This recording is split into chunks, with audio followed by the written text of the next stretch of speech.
할렐루야. 오늘도 거룩한 주일 이렇게 하나님 전에 나오신 여러분의 삶 가운데 임마누엘의 은총이 늘 함께 하시기를 주님의 이름으로 축복합니다. 우리 옆에 계신 분들과 함께 인사하겠습니다. 행복한 애흥교회에 참 잘 오셨습니다. 하나님은 여러분을 사랑하십니다. 저도 여러분을 사랑합니다. 네, 감사합니다. 축복합니다. 2024년 우리 교회 표 말씀, 그리고 우리가 뽑은 말씀 우리 함께 외워보겠습니다. 하나님이 그들에게 복을 주시며 하나님이 그들에게 이르시되 생육하고 번성하여 땅에 충만하라. 땅을 정복하라.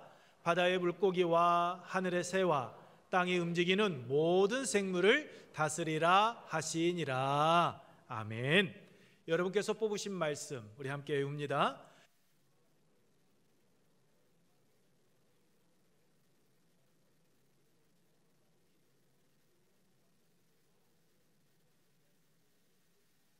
아멘. 이 두 말씀이 우리 교회와 그리고 우리의 삶의 자리 가운데에서 아름다운 열매로 맺혀질 줄 믿습니다. 여러분, 이번 주 수요일부터 매주 광주, 순천, 군산, 익산을 대표하는 그 교회들의 담임 목사님들을 모시고 10월 감사의 달을 맞이하여 2024 감사 나눔과 동행, 말씀으로 물드는 10월이라는 주제로 여러분 이제 말씀 축제를 가지게 됩니다. 여러분 5주 동안 실시되어지는 이 말씀 축제, 말씀의 자리, 은혜의 자리 여러분 놓치지 마시고 꼭 함께해 주시기 바랍니다. 여러분, 우리가 아무리 바빠도 육신의 건강을 위해서 뭘 먹습니까? 밥. 꼭 밥을 챙겨 드셔요. 그렇죠? 어른들은 말해요. 밥심으로 사신다고. 근데 여러분, 우리의 영혼 아무리 바빠도 우리가 잊지 말고 꼭 챙겨야 될 게 있습니다. 뭘까요? 말씀입니다. 반대하시는 분, 동의하지 못하시는 분 안 계시죠? 잊지 마십시오. 이번 말씀 축제가 여러분의 상한 심령을 어루만져 드리고 하나님의 사랑의 손길이 나를 붙잡고 있다라는 것을 체험하고 경험하는 은혜의 시간이 될 것입니다. 그러니까 여러분 잊지 마시고 꼭 함께 해주시기 바랍니다. 그래서 이 시간 우리 함께 옆에 계신 분들과 인사하도록 하겠습니다. 말씀의 자리, 은혜의 자리 놓치면 후회합니다. 인사합니다. 말씀의 자리, 은혜의 자리 놓치면 후회합니다. 또 하셔야 될 게 있습니다. 수요일에 꼭 만나요. 알았지요? 라고 인사합니다. 대답도 해야 되겠죠? 알겠습니다. 이렇게 시작. 알겠습니다라는 말은 소리가 작아져요. 나 안 나올 거야. 아니죠. 꼭 나오시기 바랍니다. 여러분, 마가복음의 주제는 1절에 말씀하고 있듯이 예수는 하나님의 아들이다입니다. 하나님의 아들 예수 그리스도는 남녀노소 여러분 빈부귀천을 떠나 모든 믿는 자에게 기쁜 소식 복음입니다. 왜냐하면 자신의 죄로 죽었던 영혼들을 모든 죄에서 구원하여 주시고 또한 새로운 삶을 살아갈 수 있는 그 길을 주님께서 활짝 열어주셨기 때문입니다. 그래서 마가 요한은 하나님의 아들 예수 그리스도가 복음이라는 것을 알리고 전파하기 위하여서 마가복음을 기록했습니다. 우리가 마가복음을 여러분 함께 나누다 보면 분노하시는 예수님을 보시게 됩니다. 피곤하시는 예수님도 보고 배고파하시는 예수님도 볼 수 있습니다. 그리고 탄식하시고 또한 가난한 자들, 불쌍한 자들을 긍휼히 여기시는, 염려하시는 예수님의 그 인간적인 모습들을 우리는 마가복음에서 여러분 보게 될 것입니다. 히에라폴리의 감독이었던 파파스의 말처럼 예수님의 그 인간적인 모습을 마가 요한은 아주 자세하게 기록해 놓았습니다. 예수님의 하나님의 아들이신 예수님은 참 신이시며 인간의 감정을 가지신 또한 참 인간이시다라는 것을 이 마가 요한은 예수님의 그 사역을 통하여서 우리에게 지금 보여주고 있는 것입니다. 근데 우리가 여기서 주목해야 될 것이 있습니다. 그것은 마가는 예수님을 하나님의 아들이라고만 말하지 않았다라는 겁니다. 단지 신적인 존재라고만 말하지 않았습니다. 예수님을 하나님의 아들임과 동시에 그리스도다라고 여러분 말씀하고 있는 걸 보게 됩니다. 하나님의 아들이라고만 이야기했다면 그 당시 로마인들에게 오해를 줄 수 있었기 때문입니다. 왜냐하면 당시 로마인들은 황제나 또한 뛰어난 예술가 및 영웅들을 신의 아들로 불렸기 때문입니다. 그래서 예수님께서 행하시는 이적들을 보고 사람들이 이분도 신의 아들이구나 이렇게 생각할 수 있다라는 거죠.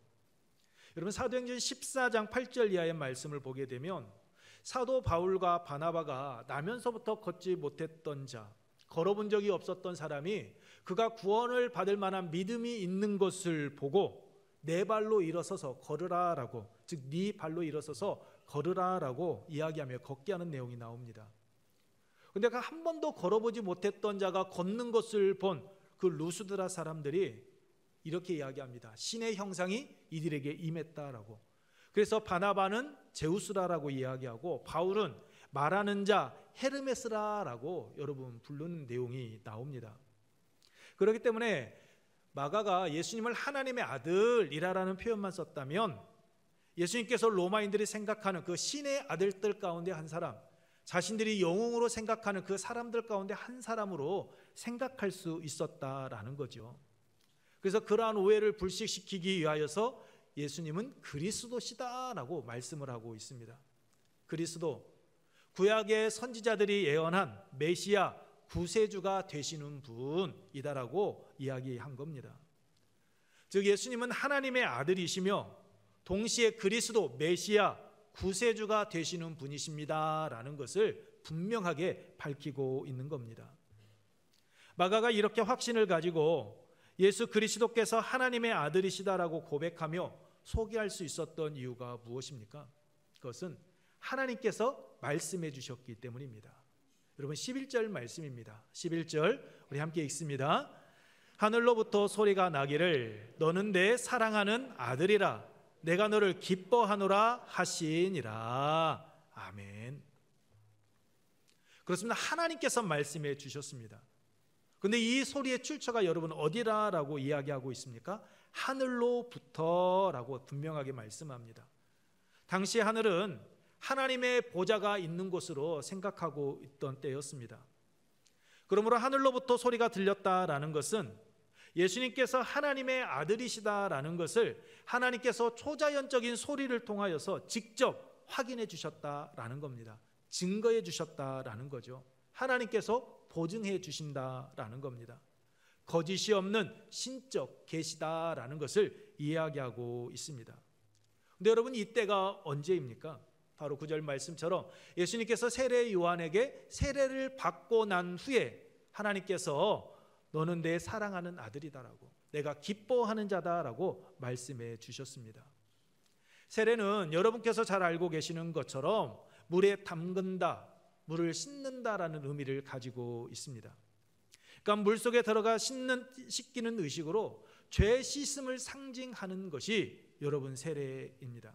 그리고 로마서 6장 3절로 4절에 말씀하고 있듯이 세례는 예수 그리스도와 연합, 하나됨을 의미합니다. 완전한 제물이 되신 예수 그리스도의 그 대속적인 죽음을 통하여서 예수 그리스도의 한 지체가 되어지는 것, 그것을 고백하는 의식이 세례인 겁니다. 그런데 여러분 8절에서 여러분 무엇라고 말씀을 하고 있습니까? 그는 너희에게 성령으로 세례를 베푸시리라 라고 말씀하고 있습니다.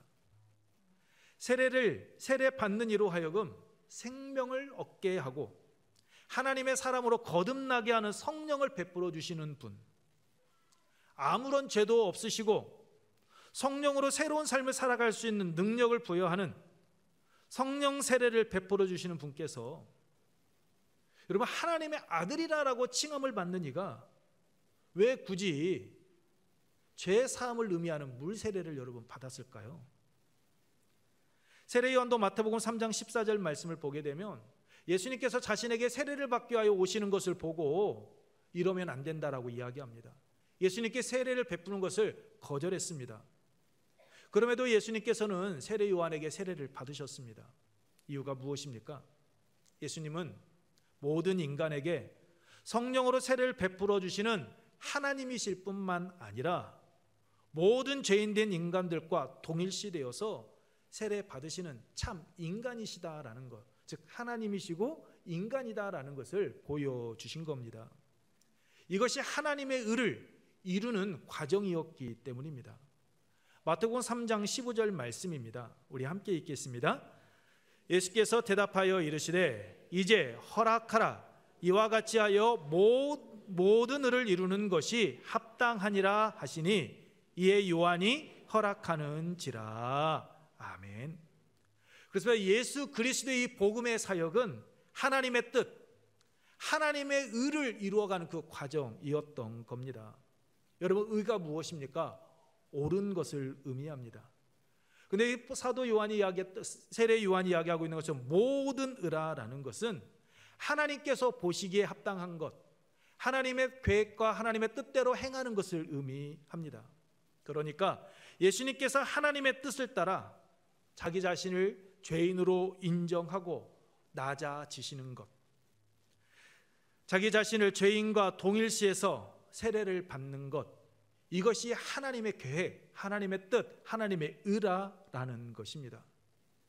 그래서 예수님은 나에게 세례를 베풀도록 하나님께서 너에게 권한을 주었으니 세례 요한 너는 나에게 세례를 베풀고, 또한 내가 너에게 세례를 받는 것이 하나님의 뜻이니 나는 너에게 세례를 받겠다. 그러니 나에게 세례를 주라라고 말씀하셨던 겁니다. 왜요? 그렇게 할 때 하나님의 그 구원의 계획들, 모든 의는 차질 없이 이루어져 가게 되기 때문입니다. 이것이 하나님의 의를, 이처럼 예수님께서는 하나님의 의를 추구하셨기에 예수님께서 물 위에 올라오셨을 때, 세례를 받고 올라오셨을 때 성령이 비둘기같이 자기에게 내려오시는 것을 여러분 보실 수 있었던 겁니다. 즉 성령 하나님이 임재해 주신 겁니다. 하나님의 구원 사역은 예수 그리스도 그 성육신 하나로만 이루어지는 것이 아니라 성령 하나님의 임재하심과 또한 그분이 당신의 아들이다라는 것을 인정하신 하나님께서 친히 행하신 일이다라는 겁니다.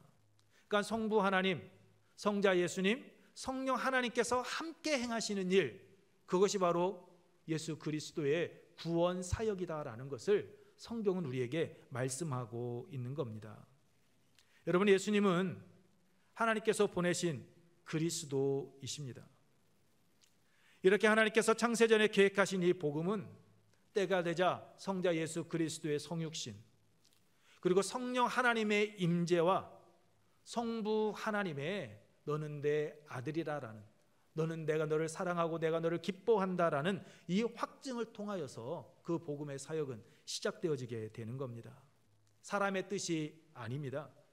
삼위일체 되시는 하나님의 뜻 가운데에서 이 복음의 시작은 이루어간 것입니다. 이처럼 하나님의 아들이신 예수님의 복음 사역은 하나님의 뜻 가운데에서 시작되어졌습니다. 예수님께서는 요한복음 6장 38절에서 여러분 말씀해 주셨습니다. 당신께서 이 세상에 오신 이유가 하나님의 뜻을 이루기 위함이다 라고. 우리 요한복음 6장 38절 말씀을 우리 함께 읽겠습니다. 내가 하늘에서 내려온 것은 내 뜻을 행하려 함이 아니요 나를 보내신 이의 뜻을 행하려 함이니라. 아멘. 그래서 당신이 하나님의 뜻을 이루어 가기 위하여 이 땅에 오신 만큼 나는 내 생각대로, 내 계획대로, 내 방법대로 사역하지 아니하고 성령 하나님, 성부 하나님의 뜻을 따라 행한다라고 이런 말씀을 하고 있는 겁니다. 그래서 성령 하나님께서 광야로 몰아내시자 12절로 13절 말씀과 같이 순종함으로 나아가셨습니다. 여러분, 마태복음에 보게 되면 성령이 이끌어 가셨다라고 이야기하고 있는데 이 마가복음에서 몰아내셨다라고 이야기하고 있습니다. 이 몰아내셨다라는 말은 여러분 내던져버렸다라는 뜻을 가지고 있습니다. 그러니까 성령 하나님께서 예수님을 사람들과 단절시키고 아무도 의지할 수 없는 그곳에 예수 그리스도를 혼자 있도록 그냥 방치해 놓았다라는 겁니다. 왜 그랬을까요? 광야에서 하나님과 더 깊은 교제, 대화를 나누는 시간을 갖도록 하기 위함이었습니다. 하나님께 집중함으로 당신을 향한 하나님의 뜻을 다시 한번 확인하고 하나님의 의를 이루어가는 삶을 살아가도록 하기 위하여서 그렇게 행하셨던 겁니다. 그래서 하나님의 뜻을 이루기 위하여 이 땅에 오셨던 예수님께서는 왜 성령 하나님께서 자신을 광야로 내던졌는지 그 의도를 알기에 성령이 이끄시는 대로 그대로 광야에서 40일 동안 여러분 계셨던 겁니다. 그리고 그곳에서 사단에게 시험을 받으셨습니다. 여러분, 사단에게 3가지 시험을 받으신 거 여러분은 잘 아시죠? 오늘 본문에는 나와 있지는 않은데 마태복음과 누가복음에 보게 되면 나와 있습니다. 첫째, 뭐라고 이야기합니까? 돌로 떡덩이가 되게 하라. 떡을 만들어 먹으라라고 이야기합니다. 여러분, 40일을 굶으셨으니까 인간이셨던 예수님, 하나님의 아들이시고 신이셨지만 인간이셨던 예수님은 배가 고프셨습니다. 사탄은 그것을 알고 예수님의 그 인간적인 육체적인 욕심, 욕망, 그것을 시험하였던 겁니다. 내가 만일 하나님의 아들이거든 명하여서 이 돌들을 떡덩이가 되게 하라. 너가 이 돌들로 떡덩이가 되게 한다면 내가 하나님의 아들이다라는 거 내가 인정해 줄게라는 겁니다. 너가 만약에 만들지 않는다면 너는 하나님의 아들이 아니야. 성령이 임재했다고 아니야, 거짓이야, 잘못된 거다라는 거죠. 여러분, 예수님은 돌을 떡덩이로 만들 수 있을까요? 없을까요? 역시 이부도 어렵군요. 있습니다. 창조주 하나님과 동일한 분이시기 때문에 예수님은 돌을 떡덩이로 만들 수 있었습니다. 그런데 여러분, 예수님께서 그 돌을 떡덩이로 만들게 되면 마귀에게 당당하게 하나님의 아들이다라는 걸 인정을 받게 됩니다. 그런데 예수님은 그렇게 하지 않습니다. 왜 그러셨을까요? 충분히 만들 수 있는데 왜 만들지 않으셨을까요? 마귀의 말을 듣는 그 순간 예수님은 마귀의 말을 듣는 하나님의 아들이 되기 때문입니다. 그 예수님 위에 누가 서게 되는 겁니까? 하나님 위에 마귀가 서게 되어지는 겁니다. 그래서 돌로 떡덩이를 만들 수도 없었고 안 만들 수도 없는 그 진퇴양난의 상황에서 예수님께서는 그 사단의 시험을 이겨내십니다. 어떻게 해요? 말씀으로. 마태복음 4장 4절 말씀 제가 읽어드립니다. 예수께서 대답하여 이르시되 기록되었으되 사람이 떡으로만 살 것이 아니요 하나님의 입으로부터 나오는 모든 말씀으로 살 것이라 하였느니라 하시니. 여러분, 사람이 이 세상을 살아가기 위해서는 물질만 있어야 되는 것이 아니다라는 겁니다. 우리는 물질이 있을 때, 먹을 것이 있을 때 살아가는 것 같지만 그렇지 않다라는 거죠. 하나님의 입으로부터 나오는 말씀이 있을 때 이 세상을 바르게 살아갈 수 있다라고 예수님은 말씀하십니다. 사람은 이 세상을 하나님의 능력으로 살아가게 되는데 그 하나님의 능력은 다른 데 있지 않고 하나님의 말씀에 있다라는 겁니다. 여러분, 그래서 우리가 하나님의 말씀을 읽어야 되는 것이고 그래서 우리가 하나님의 말씀을 들어야만 하는 겁니다. 우리가 하나님의 말씀을 읽고 하나님의 말씀을 들을 때 살아있는 말씀으로 우리의 삶 가운데서 역사하시기 때문입니다. 우리가 하나님의 말씀의 능력을 믿는다고 고백하면서도 여러분, 세상 사람들과 별반 다를 것 없는 모습으로 살아가는 이유가 무엇입니까? 그것은 세상 사람들과 같이 우리도 물질, 그러한 명예, 권력 등을 가지고 신앙생활을 해야 한다라고, 우리가 살아가야 된다라고 믿고 있기 때문입니다. 그래서 사탄의 그 시험 앞에 때로는 너무나 속절없이 무너져 버리고 마는 겁니다. 충분히 이겨낼 수 있는 사단의 유혹이었는데 이기지 못하고 넘어지고 그곳에서 좌절하고 낙심하며 그릇된 길 걸어가고 있는 겁니다. 여러분, 우리는 물질도 있어야 되고 양식도 있어야 됩니다. 그런데 정말로 우리의 삶을 가장 가치 있게 만들어가는 것은 하나님의 말씀인 줄로 믿습니다. 예수님께서 말씀으로 이기셨던 것처럼 우리 예은의 가족들이 말씀으로 무장되어져 가는 그러한 삶을 살아가기를 축복합니다. 두 번째로 사탄은 예수님을 성전 꼭대기에 데리고 가 거기서 뛰어내리라라고 이야기합니다. 예수님의 그 명예를 자극하는 그 정신적인 시험을 행한 겁니다. 왜냐하면 시편 91편 10절로 12절 말씀을 보게 되면 화가 하나님의 아들에게 미치지 않을 것이다라고, 가까이 하지 못하게 될 것이다라고 이야기합니다. 왜요? 하나님께서 천사들을 보내서 그 발을 붙들고 바위에 부딪히지 않게 지켜줄 것이다라고 말씀하고 있기 때문입니다. 예수님께서 말씀으로 그 사단의 첫 번째 시험을 이겨내자 사탄이 보란 듯이 예수님을 말씀으로 시험하고 있는 겁니다. 야, 너 하나님의 아들이라며, 그러면 성경에서 이야기하고 있잖아. 하나님이 발을 붙들어 준대. 너가 바위에 부딪히지 않도록 하나님께서 천사를 통해 너를 보호해 주신대. 너가 하나님의 아들이야? 한번 뛰어내려 봐라고 이야기하고 있는 겁니다. 그래서 예수님께서는 신명기 6장 16절 말씀, 주 너의 하나님을 시험하지 말라라고 하시면서 여러분 사탄의 그 시험을 이겨내신 겁니다. 여러분, 하나님께서 우리에게 말씀을 주신 이유가 무엇일까요? 하나님을 시험하라고 주신 겁니까? 아니요.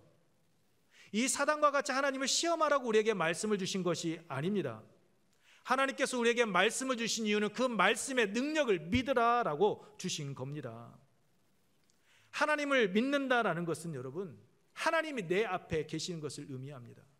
그러나 하나님을 시험하는 것은요, 말씀을 시험하는 것은 우리가 하나님 앞에 서 있는 겁니다. 우리는 어떻습니까?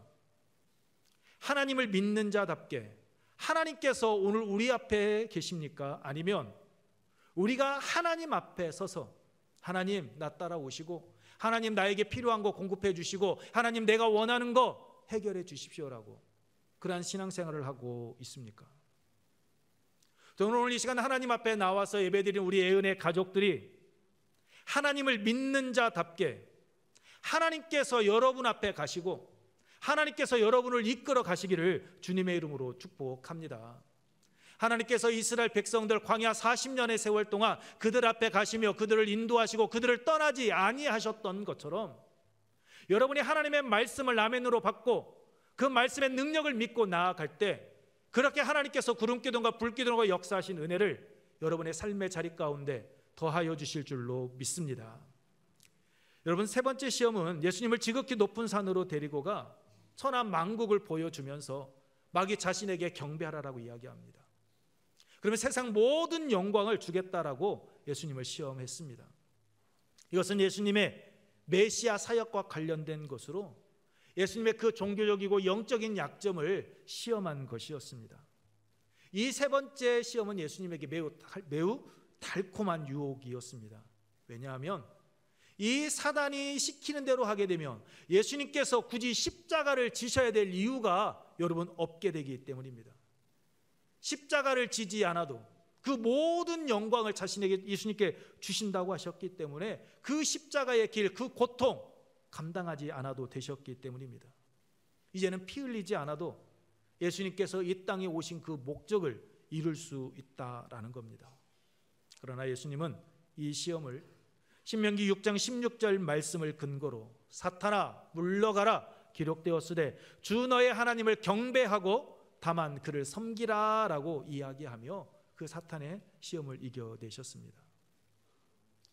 여러분, 오늘 예수님께서 보여주셨던 이 모습, 오늘 우리의 모습이기를 소망합니다. 우리가 이 세상 가운데서 성공과 행복한 삶을 추구하는데 우리의 그 성공과 그 행복한 삶을 위하여서 여러분 세상의 것에 여러분 머리 숙이지 마십시오. 그것을 경배하지 마시기 바랍니다. 여러분의 영혼을 이 사탄에게 여러분 팔지 마십시오. 사탄의 달콤한 유혹에 여러분의 마음 빼앗기지 마시기 바랍니다. 예수님께서 말씀하시고 예수님께서 본을 보여주신 것처럼 오직 하나님만 경배하며 하나님만 섬기는 그런 믿음의 길을 걸어가시기를 축복합니다. 그러면 우리가 그렇게도 소망하는 성공, 우리가 그렇게도 소망하는 행복, 우리의 삶의 자리에서 아름다운 열매로 맺혀질 줄로 믿습니다. 여러분, 성령 하나님께서 예수님을 광야로 몰아내셨다면 여러분 그곳이 설령 광야라 할지라도 좋은 곳 예비되어 있어야 되는 것 아닙니까? 너가 내 말 듣고 광야로 나왔는데 봐, 내 말 듣고 왔으니 이 광야에서 이렇게 좋은 것을 너는 누릴 수 있어. 여러분, 그렇게 예수님께서는 성령의 능력을 따라 나아갔다면 그것을 경험해야 되는 것 아닙니까? 그것을 누려야 되는 것 아닙니까? 하나님께서도 하나님의 의, 하나님의 뜻을 이루기 위하여서 예수님께서 세례를 받고 물에 나오셨을 때 너는 내 사랑하는 아들이다라고, 내가 너를 기뻐한다라고 말씀해 주셨다면 예수님의 하나님의 뜻을 쫓아 나가는 그 과정, 평탄한 길, 형통한 길, 기쁨의 길, 감사의 길 예비해 놓고 준비해 놓고 기다려셔야 되는 것 아닙니까? 그런데 여러분 어때요? 본문 말씀을 통하여 알 수 있듯이 진수성찬 차려놓고 예수님을 기다리고 계시는 것이 아니라요, 그곳 광야에서 굶주리셨다라고 말씀하고 있습니다. 그냥 그 광야에 예수님을 내던져 버렸습니다. 사역을 감당할 수 있도록 내가 너에게 이러한 능력도 주고 내가 이러한 사람들도 너 붙여줄게 말씀하시는 것이 아니라 사람들과 단절시킵니다. 사람들로부터 고립되게 하십니다. 아무것도 의지할 수 없고 오직 아버지 하나님 한 분만 바라볼 수 있는 그 광야로 여러분 몰아내셨습니다. 그리고 그곳에서 여러분 무려 40일 동안 굶주리게 하셨다라고 성경은 말씀합니다. 거기서 시험까지 받게 하셨습니다. 우리는 생각하죠. 내 아이에게 성령이 충만하고 내가 하나님의 은혜를 받고 하나님께서 너는 내 것이다라고 인쳐 주셨으니까 나의 삶의 자리 가운데는 형통의 길만 열려질 것이다라고. 아니요. 여러분, 성령 하나님께서는 이처럼 우리를 평안한 길로만 인도하시지 않습니다. 때때로 우리에게 고난도, 우리에게 시험도 받게 하십니다. 왜요? 이유는 한 가지입니다. 그 과정 속에서 하나님의 의가 이루어져 가게 되기 때문입니다. 여러분, 왜 성령께서는, 왜 하나님께서는 예수님을 광야로 몰아넣으시고 시험을 받게 하신 겁니까? 그것은 공생애를 시작함에 있어서 철저하게 준비하도록 하기 위함이었습니다. 여러분, 예수님의 이 시험은 두 가지 의미를 가지고 있습니다. 하나는 예수님으로 하여금 메시아의 사역을 포기하도록 하기 위한 그 사탄의 유혹, 여러분 템테이션이었습니다. 두 번째는 예수님께서 공생애를 잘 감당할 수 있도록 하나님께서 계획하신 연단의 과정, 좀 더 성숙해질 수 있는 테스트의 과정이었습니다. 그러니까 예수님께서 가셔야 될 그 길이 인류 구원을 위한 길인데 그 시작부터 하나님께서는 철저하게 준비하시고 예수님으로 하여금 그 길을 걸어가게 하셨던 겁니다.